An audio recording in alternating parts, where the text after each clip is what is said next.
Hello and good evening, and here on Musing Mamie tonight I am talking about my worst flaws, and I have a lot of them, and some of them are downright awful, but I'm not going to sugarcoat them, but I'm also going to talk about how I'm fixing them. So that's a good thing, right?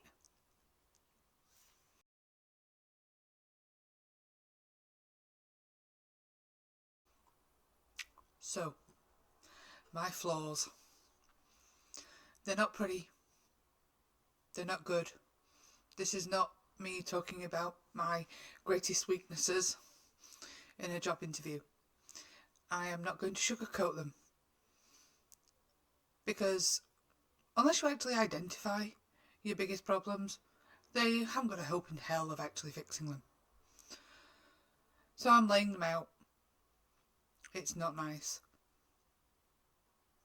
And I'm going to admit that these fundamental and foundational problems have actually stood in my way for quite a long time. And it's only in the past few years that I've actually started making any progress in fixing them. And I'm talking about stuff that you should have learned as a kid. It's not nice. So I struggle a lot with structure, scheduling, time management, and a lot of the things that are necessary to live a normal, healthy lifestyle. And it all goes back to a lot of years ago when you're learning this stuff, back in your childhood and your teens, I was not in a position to actually take on the tools and things that actually help you get stuff sorted. So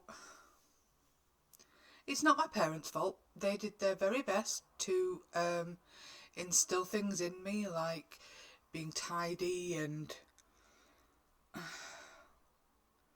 keeping things clean and all those usual things that you learn as you grow. And I say it's definitely not their fault, but they didn't have the language and the approach to get me to take it in, and my brain was not receptive. I was in La La Land somewhere. I either had my head in a book or my brain was off in La La Land thinking up stories or contemplating what happens next. And I do mean that in a literal sense. Can I actually think of all the things that might happen next and plan for them? It took me a long time to realise that I was doing that even as a child. But I never realised how badly I was struggling. Because, especially in my teens, when my mum, specifically, tried to tell me this stuff, I went into rebellion mode. If mum's saying this to me, I ought to say no, or I ought to get stroppy, or any of the above. Sucks. And I continued that through my 20s. It's only when I got into my 30s that it actually started to grate. And I've tried everything to make things like my executive function and remembering to do things that need doing. Just because I don't see it doesn't mean it doesn't need doing. So I have been through to-do lists, journals, or not journals so much, planners, apps on my phone. And I'll be honest, Fabulous worked quite well for a while. But then as soon as anything happened that would shake up my routine or cause me problems, as soon as anything happened, I was quite happy to snooze my alarms. Notifications, no, silencer. I even tried using household chores. There's quite a nice little app for sharing household chores between your entire family. That didn't work. I have a checklist on the kitchen door that gets routinely ignored.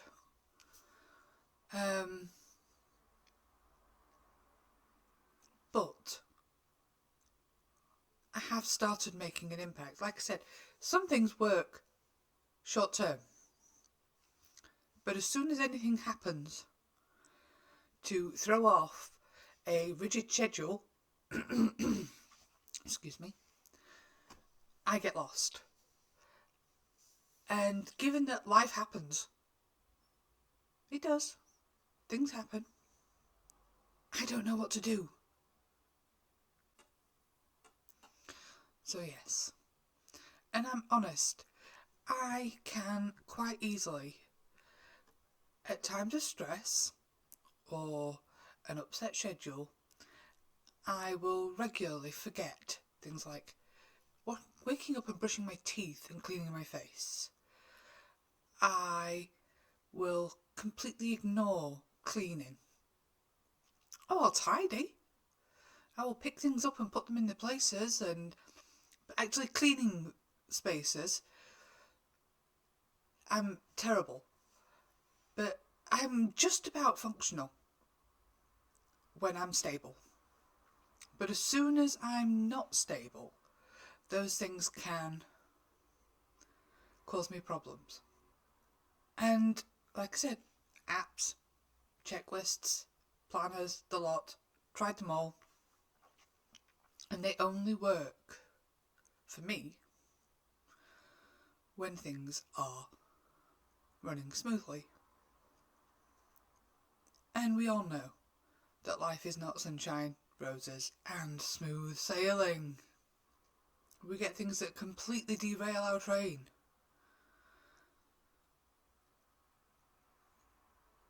So I'm taking a more flexible approach. And I didn't even realise this is what I was doing, but anyone who's been here for Ren, there's that little bit at the end of High Ren where it says, the more rigid I was, the harder it was to cope. So I got older and I learned to relax. I'm not relaxing so much as getting a bit more flexible and going with the flow while also trying to keep up. And I think it's working. I have quite a consistent now. I'm coming up on nearly 5 months and it's working. And while some people might not let this work for them, or it hasn't worked for them, I'm journaling. But I'm not talking about writing down your feelings at the end of the day. I'm talking about continuous, flexible, functional, and it's all going in one place. It's all going in my journal. Doesn't matter if I am carrying a stack of post-it notes or sticky labels around in my pockets. If I've got something to say, or I've noticed something that needs doing, or anything like that, it all goes in my journal. Now, the one way that I have found to help me with things that need doing, that I can forget quite easily, I'll give you an example. If I don't get my laundry out and drying on the day that it is washed, I will quite easily ignore it until it needs washing again. Because unless it is there in front of me and I fall over it, I will forget it needs doing. And before anyone comes at me, yes, I know it's called object permanence. I have discussed this much with my family because neurodivergence doesn't just run, it gallops in my family. And, okay, another example. My son and my cat are still alive because they move and they make noise. They won't let me forget that they exist. Plants, on the other hand, they come to my house to die.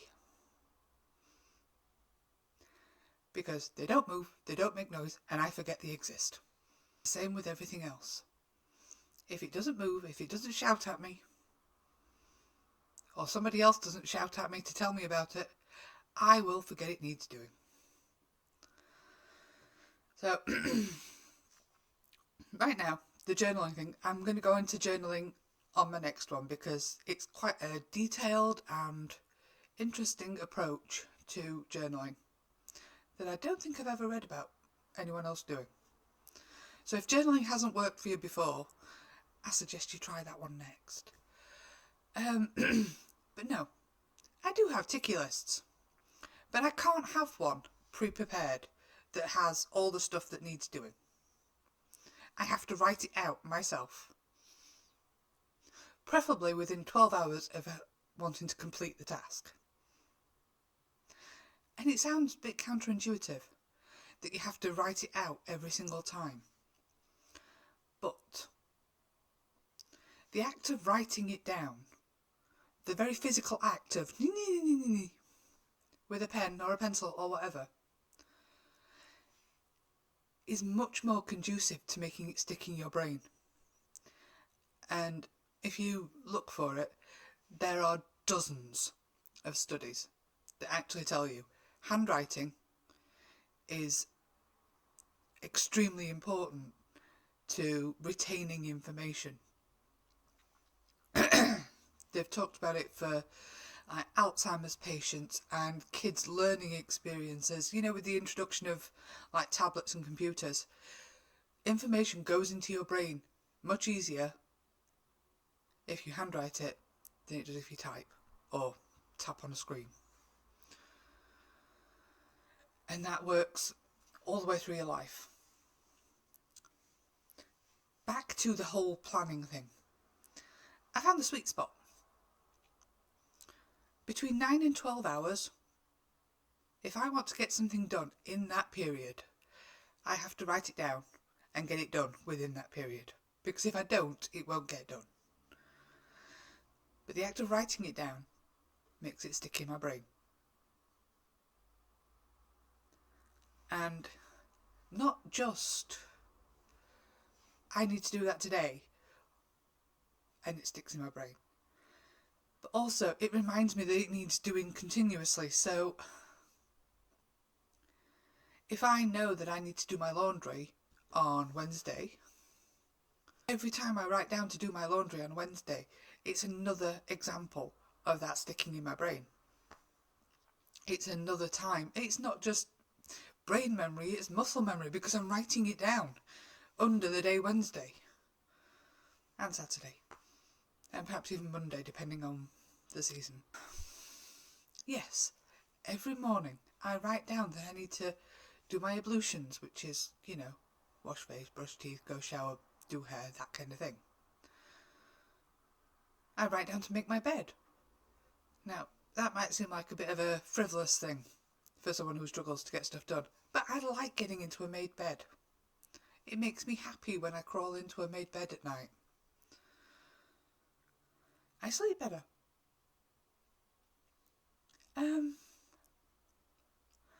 And I break everything down into little tiny chunks.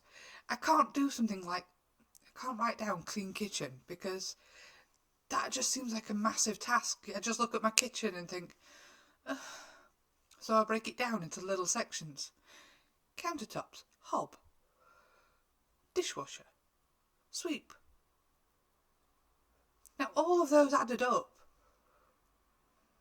actually add up to cleaning my kitchen. But clean the kitchen and I will get lost halfway through. And I don't know how anyone else does this. I know it's breaking things down into component parts is quite a common one. Excuse me.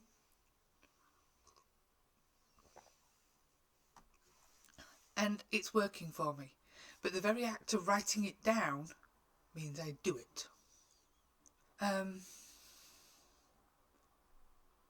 So that's how I'm trying to fix some of my fundamental flaws. I mean, there are other things. It's like I don't exercise as much as I should. I know I need to. But because I struggle with things like time and actually acknowledging how long something will take me to do, I struggle to actually fit it in around all the other stuff. And especially at times like this when it's dark very early and it doesn't get light until I'm ready to start work, it's really difficult to actually fit that, the outside exercise time into your life. And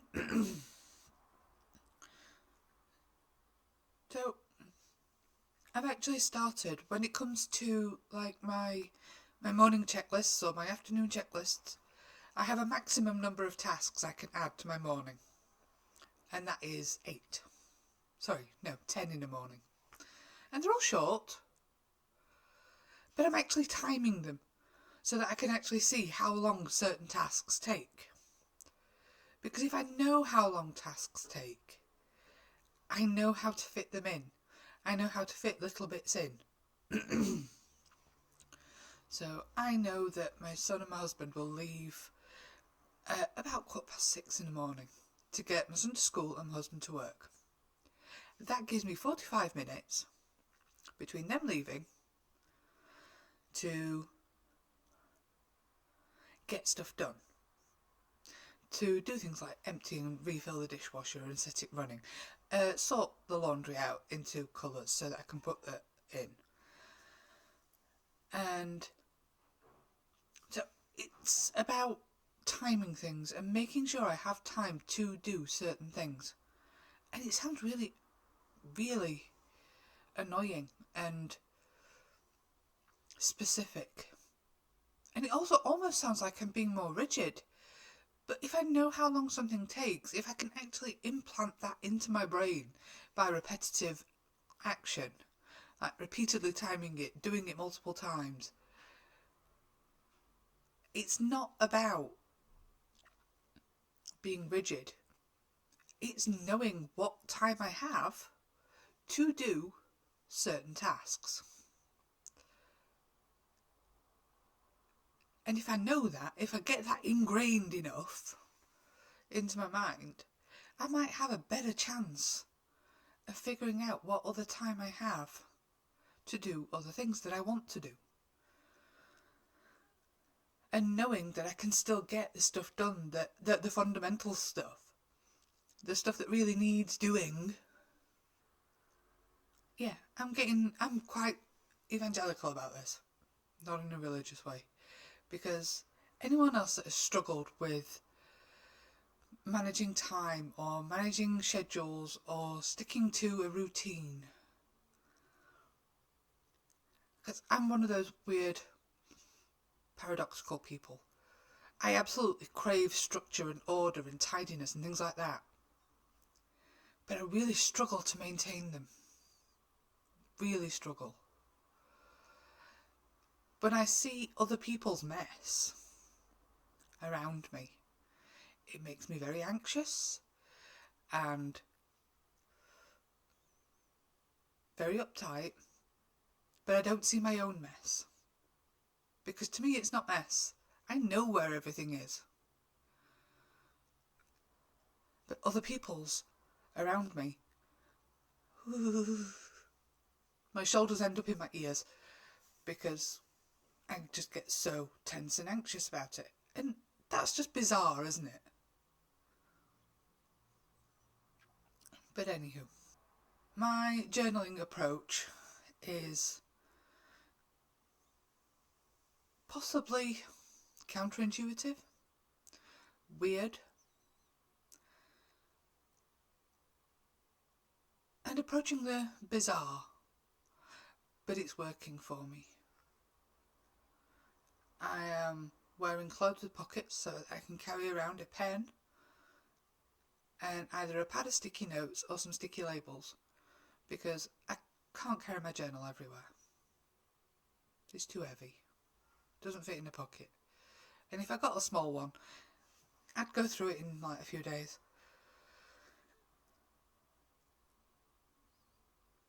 But if I've got sticky labels, I can write what I've got down on a sticky label, and that can just go straight on my journal page whenever I get to it. Because my journal sits in one place, and it's the place where I sit and drink my cup of tea. There are ways to fix fundamental flaws, and I am trying. 5 months in, this is working. This is really working for me. And there have been ups and downs, there have been wobbles. But the fact that I am being flexible, I am not sticking to a specific, you need to do this in this time, But as long as it gets done within a time frame, that 9 to 12 hours, that actually really works well, the 9 to 12 hours. Because if last thing at night, I write down what I want to do in the morning,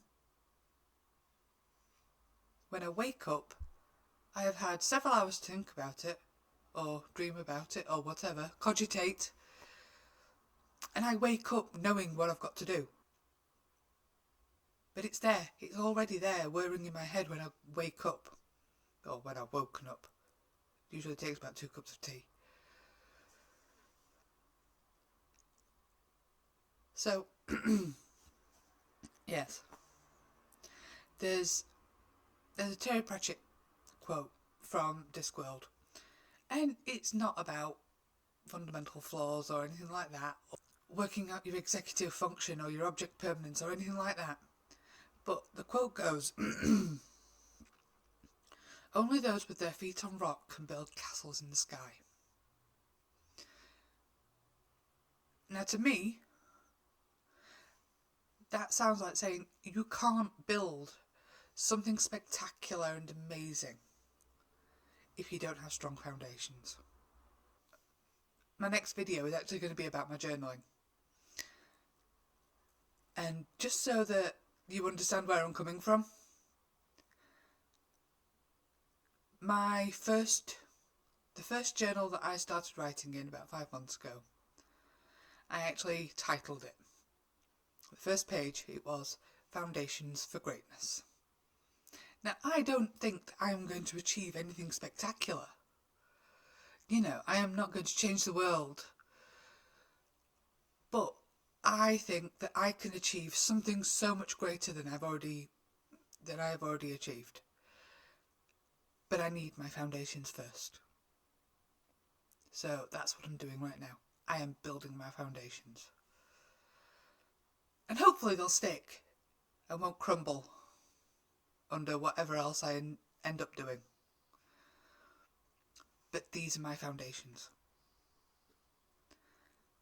I'm a bit late to the game.